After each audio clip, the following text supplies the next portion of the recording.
Hello and welcome back.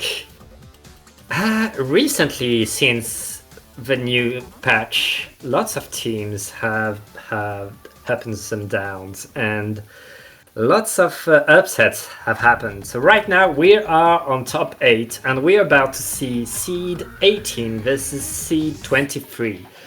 That's how much the script has been flipped. Hi again, I am Pat, and this is Asect with me. Here to commentate quarterfinals of Paddling Pool.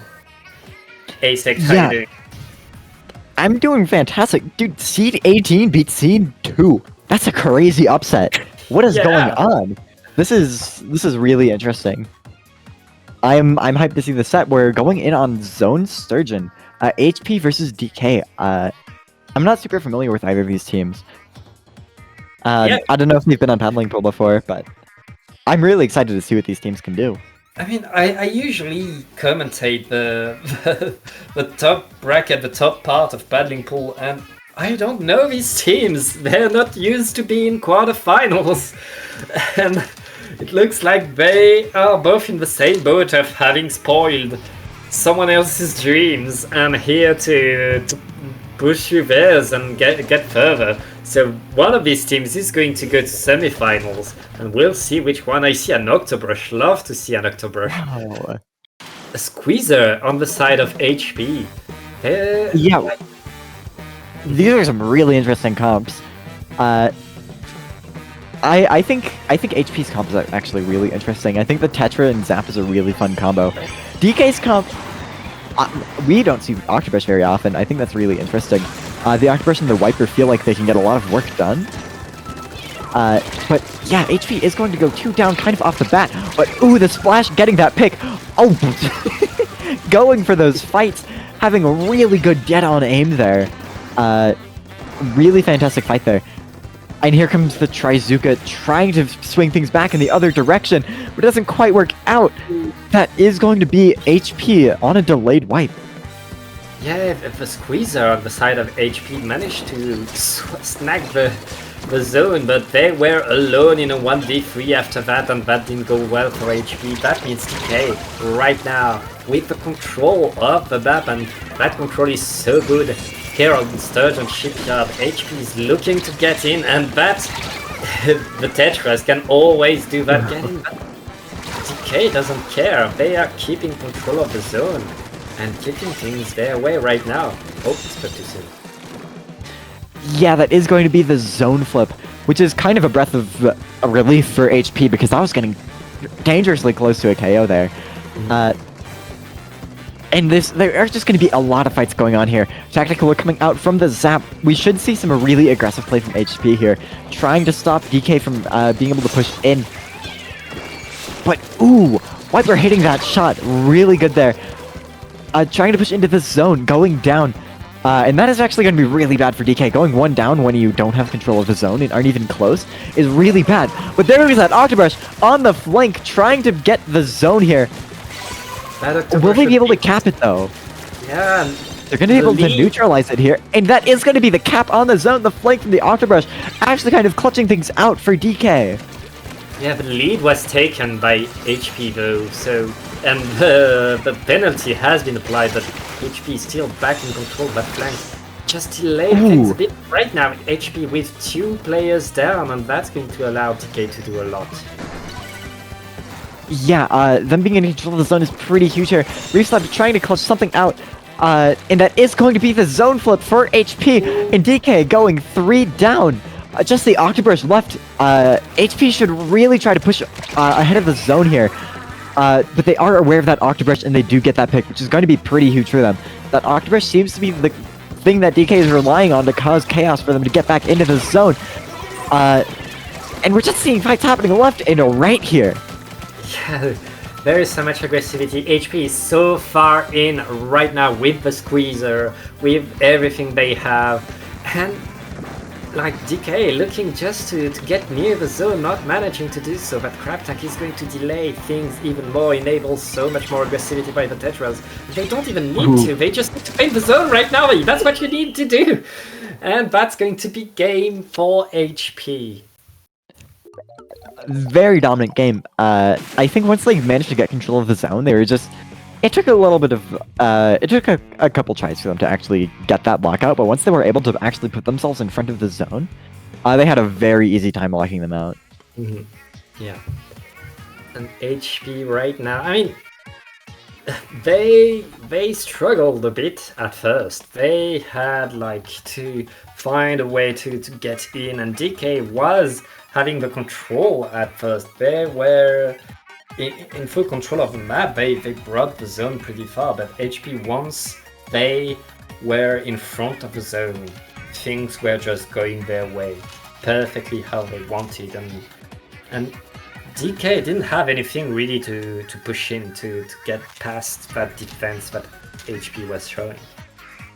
Yeah, when you don't have something like a crab, it can be kind of rough on zones. You really need one of those retake tools. Like I think something like a wiper deco with the missiles could have done nice work for helping them retake there. I don't think they managed to get much value out of the ultra stamp there, and I think the beacons would also really help the octobrush to get back in. But then again, the wiper deco wouldn't be able to fight as well, so they would probably struggle with aggression a bit then.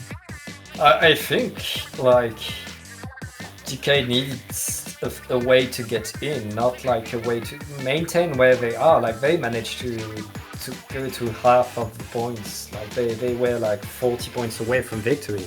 It's really a way to get in, and I think a hammer would be very good. Not on Sturgeon Shipyard though, because Sturgeon Shipyard not the best for hammer. But on Flounder Heights, it could work a bit better. And, I'm really interested to see what happens on Flounder Heights here. This map is always a mix-up. It's a very strange map. It's not like anything else that's in the game. It's just really weird, and the meta can be kind of strict here. You're gonna see a lot of machine, you're gonna see a lot of try. You're just gonna see a lot of sloshers, really, because this map is a playground for sloshers. If anybody plays slosher here, this is the time to bring it out. Yeah, for sure, but none of these teams have shown us really any slosher action, so we'll see if that comes into play. I hope to see the Nautilus coming back on the side of DeKay, to be honest, because lots of flanking and sharking weapons love to be on Flounder Heights, and the ink rain and the point sensors can go a long way to stopping that. I think Nautilus is mad underrated right now. I think it's Nautilus feels like top 15 in the game to me. It's such a strong main weapon, and the kit actually gets a lot of work done on it. I think people should play Nautilus more. It's a very strong weapon, very scary, especially for something like Tetris and Wiper. Like it's a very good anti-aggression, like checkmate weapon that you run. Yeah. The main drawback of Nautilus is to not be ballpoint. Oh, and you called it with your tri-slasher with the Octobrush and a tri-slasher on the other side. Everybody heard your call for slashers. Yep, I think the tri-slasher and Tetris is actually a really fun combo here. Interesting that there's no backline or not even a squeezer in sight, which I think is fair. I think the wall doesn't work as well on this map. And I think it's really interesting that they're going with Dark Tetris instead of Light. I think this is a very good Zipcaster map, but it's also a really good Reslider map, that being said. Both teams here in mid trying to fight for control a little bit here. Yeah, DeKay has gone 1 down, 2 down, but so has HP. Oh, and that Octobrush has opening gambit, and I don't think they got a single pick before going down in the first 30 seconds, so I'm very sorry, opening gambit, got your day. Opening gambit Octobrush certainly is a choice that you can make. It's very interesting. I think Octobrush has enough gear. Oh, that is going to be a wipeout for DeKay, and they are going to be able to push up a little bit here. But as I was saying, I think Octobrush doesn't benefit a whole lot from the buffs of opening gambit, but I think it has enough gear freedom to have the ability to run it if you want. And I think the run speed on the Grace can help. But that is going to be the Octobrush going down to the Tri-Slosher. Picking Octobrush here is really interesting just because you're going to be fighting so many Tri-Sloshers, and that's a pretty bad matchup for Octobrush. But if this player is a one-trick, I wouldn't be surprised if they just pick it anyways, because it still is a big hitbox weapon that can get some work done on this map. And right now, so much fight happened for mid as we were talking. And DeKay looks like they are still in control of the zone, no penalty, and trying to score some more. HP with 99 plus 2, that's a thing that can happen. Yes, indeed, and we see DeKay going 2 down. That's going to be pretty bad, and that is going to be the zone flip for HP. They're trying to finish up the fight, and that is going to be a delayed wipe with that splash jumping out, but they do have the tri-strike their disposal here. Yeah, HP finally getting some points, some breathing room. They're going to have to defend right away though, but that's not going to be a problem. It's just the tri-slasher on the side of DeKay right now. That's going to be taken care of. And HP, again, once they are in front of the zone, have such a strong defense. Yeah, you really don't want to wipe on defense in zones. That's a nail in the coffin pretty much. If you wipe when you don't have control of the zone, it can be game. Just like that, the zone timer ticks down so quickly when the penalty's all done and through. And that is going to be 2 down on DeKay yet again. They have to cap the zone here, or that is going to be game for them. They have gotten 2 down, but that is going to be just the Octopus versus the Tri-Slosher. Oh my... There are almost no players left on the field right now, but that is going to be zones in neutral. Potentially going to be able to cap both of the zones, and that is going to be a deep breath for DeKay because they finally managed to get control of the zone there. If they didn't get control of the zone there, it would have been set. 1v1! And it's so much fight going on again. And it looks like DeKay is going to move back, leave the zone back to HP. HP is back right there. And back. Once HP is on the attack again, that's so hard for DeKay. And we, I mean, I think it was a 1v3, it's now a 2v2. Oh well, things are moving so fast. So many fights happening left and right. Ooh. Really interesting to see what's going on here. So many people are going down here. This game is super chaotic. It's devolved into just pretty much a fist fight in mid at this point. Especially with HP running a quad frontline comp. That does happen a decent amount of the time. Even with the ballpoint to kind of stabilize DeKay's comp, it's still just such a brawl in mid right now. So much chaos is going on. Everything is happening left and right, and all of it is happening in a mid that's the size of a postage stamp. So much is happening, and DeKay is so close to get rid of their penalty. And with just 30 seconds left, if they manage to get that lead, which they will get. No, they don't. That's still neutralized. That's so close. That's just 3 points away, and that's penalty applied by HP. HP with just 20 seconds to hold, and no player from DeKay ready to attack. That means HP is going to get this set, unless DeKay. No, I don't think they can. Yeah. At this point, you just. Oh, actually, are they going to be able to get onto zone in time? That is going to be neutral, but they aren't going to be able to paint it in time.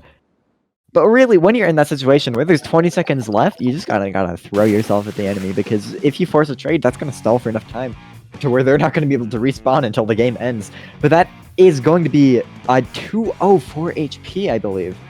Yep. Very well played there. They had a lot of momentum. Very interesting to see in general. Yeah, congratulations to HP. You just punched your ticket to semifinals. Yeah, but I do believe that is going to be us going on a very short break. So don't go anywhere, because we are going to be right back with our next set.